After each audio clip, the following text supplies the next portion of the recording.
Hi friends, ನಮಸ್ತೆ. ನಾನು ಮೇಕೆ ವಿತ್ ಕುಕ್ಕಿಂಗ್ ಚಾನಲ್ಗೆ ಸ್ವಾಗತ. ಇವತ್ತಿನ special snacks especially for children ಕಿಡ್ಸಿಗೆ ತುಂಬ ಇಷ್ಟ ಆಗುತ್ತೆ. ಈ ಥರ ಮಾಡ್ಕೊಳ್ಳಿ. ಮನೆಗೇ ಹೈಜಿನಕ್ಕೆ ಇರುತ್ತೆ, ಮನೆಗೆ ಮಾಡಿಕೊಟ್ರೆ ಮಕ್ಕಳಿಗೆ ಸಹ.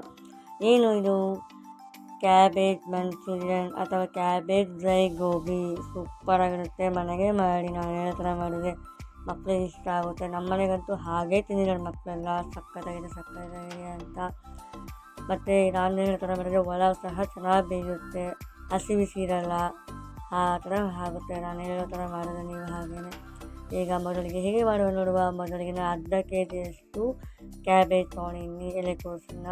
ಇದನ್ನು ನಾನು ಮೊದಲಿಗೆ ಸಿಪ್ಪೆ ತಗೊತೀನಿ. ಮೇಲುಗಡೆ ಲೇಯರ್ಸ್ ಗಲೀಜಿರುತ್ತಲ್ಲ, ಹಾಗಾಗಿ ಮೇಲುಗಡೆ ಲೇಯರ್ಸ್ ತಗೊತಾ ಇದ್ದೀನಿ. ಇದನ್ನು ಸಣ್ಣಗೆ ಹೆಚ್ಕೋಬೇಕು ಚಾಪಿಂಗ್, ಯಾಕಂದರೆ ಸಣ್ಣಗೆ ಹೆಚ್ಚು ಚೆನ್ನಾಗಿ ಬರುತ್ತೆ. ಚೆನ್ನಾಗಿ ಎಣ್ಣೆಲಿ ಹಾಕಿದ್ರೆ ಚೆನ್ನಾಗಿ ಫ್ರೈ ಆಗುತ್ತೆ ಬೇಗ, ಹಾಗಾಗಿ ಸಣ್ಣಗೆ ಹೆಚ್ಚಬೇಕು.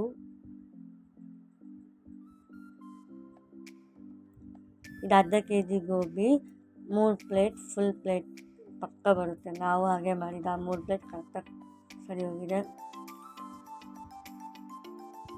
ಈ ಥರ ಹೆಚ್ಕೊಳ್ಳಿ ಎಲ್ಲ ಕ್ಯಾಬೇಜ್ನ, ಆ ಒಂದು ಫುಲ್ನ ನೋಡಿ ಎಷ್ಟು ಸಣ್ಣಗೆ ಹೆಚ್ಚಿದ್ದೀನಿ. ಹಾಗೆ ಇದನ್ನು ಒಂದು ಬೇಸನಿಗೆ ಟ್ರಾನ್ಸ್ಫರ್ ಮಾಡಿ ಕ್ಯಾಬೇಜ್ನ, ಹೆಚ್ಚಿರುವಂಥ ಕ್ಯಾಬೇಜ್ನ ಈಗ ರುಚಿಗೆ ತಕ್ಕಷ್ಟು ಉಪ್ಪು ಅಥವಾ 1 ಟೇಬಲ್ ಸ್ಪೂನ್ ಟಾಟಾ ಸಾಲ್ಟ್ ಹಾಕ್ತೀನಿ, ಯಾಕಂದರೆ ತುಂಬ ಸ್ಟ್ರಾಂಗ್ ಅಲ್ಲ. ಮತ್ತು 2 ಟೇಬಲ್ ಸ್ಪೂನ್ ಖಾರದ ಪುಡಿ ಹಾಕಿ, ನೆಕ್ಸ್ಟು 1 ಕಪ್ ಫುಲ್ಲು ಮೈದಾ ಹಿಟ್ಟು ಹಾಕಿ, ಯಾಕಂದರೆ ಮೈದಾ ಹಿಟ್ಟು ಜಾಸ್ತಿ ಇರುತ್ತೆ. ಅರ್ಧ ಕೆ ಜಿ ಇದೆಯಲ್ಲ, 1 ಕಪ್ಪಷ್ಟು ಮೈದಾ ಹಿಟ್ಟು ಹಾಕಿ. ನೆಕ್ಸ್ಟು 3/4 ಕಪ್ಪಷ್ಟು ಕಾರ್ನ್ಫ್ಲವರ್ ಹಾಕಿ. ಇವಾಗ ಅರ್ಧ ಹಾಕಿದ್ದೀನಿ, ಇನ್ನು 1/4 ಭಾಗ ಆಮೇಲೆ ಹಾಕ್ತೀನಿ, ಹಾಗಾಗಿ 3/4 ಕಪ್ ಅಂತ ಹೇಳ್ತಾ ಇದ್ದೀನಿ ನಿಮಗೆ. ಇನ್ನು ಕಲಸಿ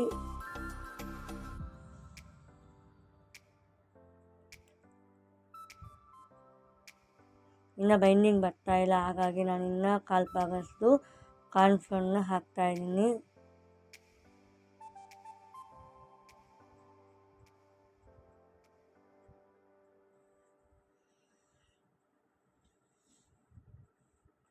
ಕಲಿಸ್ತಾ ಇದ್ದೀನಿ.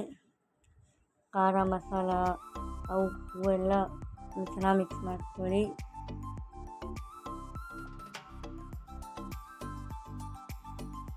ಇದಕ್ಕೇನೆ ನಾವು ಸ್ವಲ್ಪ ನೀರು ಹಾಕಿ ಕಲಸಿ, ಸ್ವಲ್ಪ ಬೈಂಡಿಂಗ್ ಇರಬೇಕು, ಉಂಡೆ ಆಗಿ ಬಿಡೋ ಥರ ಕನ್ಸಿಸ್ಟೆನ್ಸಿ ಇದ್ದರೆ ಸಾಕು.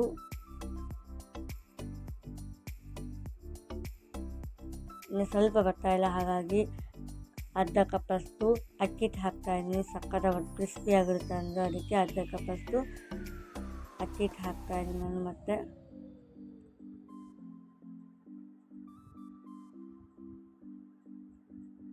ನೋಡಿ ಇವಾಗ ಕಲಿಸಿದ್ದೀನಿ ನೋಡಿ, ಈಗ ರೆಡಿ ಇದೆ. ಪಕ್ಕ ಎಣ್ಣೆ ಕಾಯಲು ಇಟ್ಟಿದ್ದೀನಿ. ಈಗ ಎಣ್ಣೆ ಸಹ ಕಾದಿದೆ, ಅದಕ್ಕೆ ಒಂದೊಂದೇ ಉಂಡೆ ಮಾಡಿ ಹಾಕಿ. ಈಗ ಫಸ್ಟ್ ಉಂಡೆ ಹಾಕಿಂಗೆ ಎದ್ದಿದೆ, ಹಾಗಾಗಿ ಎಲ್ಲ ಉಂಡೆ ಸಹ ಹಾಕ್ತಾಯಿದ್ದೀನಿ ಎಣ್ಣೆಗೆ.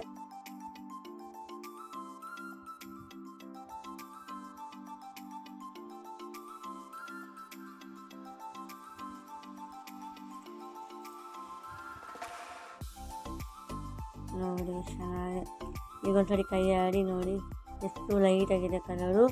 ಇದನ್ನು ಸಣ್ಣ ಉರಿಯಲ್ಲಿ ಗ್ಯಾಸ್ ಸ್ಟವ್ ಮೇಲೆ 5 ನಿಮಿಷ ಮೇಲೆ ಬೇಯಿಸಿ ಚೆನ್ನಾಗಿ ಒಳಗೆ ಸಹ ಬೇಯುತ್ತೆ. ಸಣ್ಣ ಉರಿಯಲ್ಲಿಡಿ, ದೊಡ್ಡ ಉರಿಯಲ್ಲಿದ್ದರೆ ಒಳಗೆ ಕಲರ್ ಆಗುತ್ತೆ, ಬಟ್ ಒಳಗೆ ಬಂದಿರಲ್ಲ. ಸಣ್ಣ ಉರಿಯಲ್ಲಿಡಿ. ನೋಡಿ ಎಷ್ಟು ಚೆನ್ನಾಗೆಲ್ಲ ಬಂದಿದೆ. ಈಗ ಇದನ್ನು ಒಂದು ತಟ್ಟೆಗೆ ಅಥವಾ ಬೌಲಿಗೆ ಟ್ರಾನ್ಸ್ಫರ್ ಮಾಡೋಣ. ನೋಡಿ ಚೆನ್ನಾಗಿ ಬಂದಿದೆ, ಈಗ ಕಲರ್ ಸಹ ಚೇಂಜ್ ಆಗಿದೆ.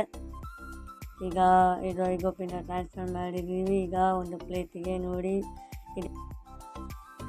ಇದಕ್ಕೆ ಈಗ super combination lemon, tomato ketchup, ಆನಿಯನ್ನ ಸರ್ವ್ ಮಾಡುತ್ತಾ. ಈಗ ನೋಡಿ ಈ ರೆಸಿಪಿ ರೆಡಿಯಾಗಿದೆ.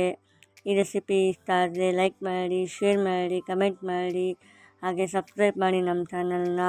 ಈ healthy, no food colour, hygienic, healthy snacks ಮನೆಯಲ್ಲೇ ಮಾಡೋದ್ರಿಂದ ಮಕ್ಕಳಿಗೆ ಸಹ ಇಷ್ಟ ಆಗುತ್ತೆ. ಹೆಲ್ತ್ ಮತ್ತು ಚೆನ್ನಾಗಿರುತ್ತೆ ಮಕ್ಕಳಿಗೆ. ಹಾಗಾಗಿ thank you for watching this video. Thank you all.